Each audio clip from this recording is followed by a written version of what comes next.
In today's video, we are going to show you how to make this medium viscosity warm process water in oil emulsion.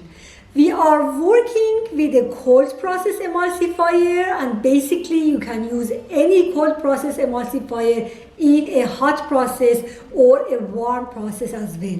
We wanted to make something more substantial for winter and fall, and so we use shea butter and our mango butter, and this is why we are using this emulsifier in a warm process. Still, it is not a hot process. Everything is heated around 55 degrees Celsius, so it is not really a hot process.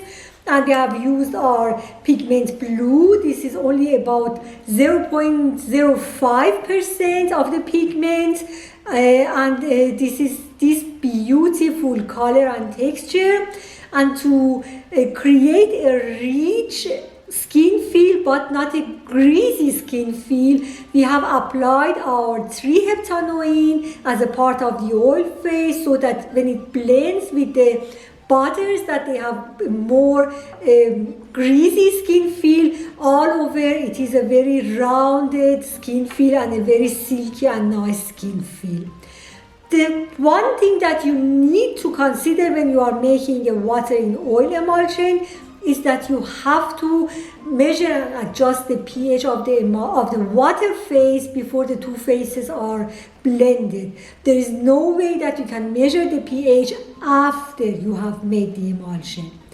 Another point that you have to consider is that a water in oil emulsion needs a kind of electrolyte for stabilization. So this is why we do not use any chelator, because the chelator would bind any electrolyte that is there. And we are using here magnesium chloride, but you can use magnesium sulfate or even very pure sodium chloride, but we prefer to use magnesium chloride. So follow Svetlana to see how she makes this emulsion. Another question that you often ask when you watch our videos: for this emulsion we don't use any homogenizer, but we use an overhead stirrer. So you can make small batches even without a stirrer, but it is a long process and it will really take time and muscle work. So if you don't have any overhead stirrer, you still can make this emulsion, but an overhead stirrer makes your life much easier.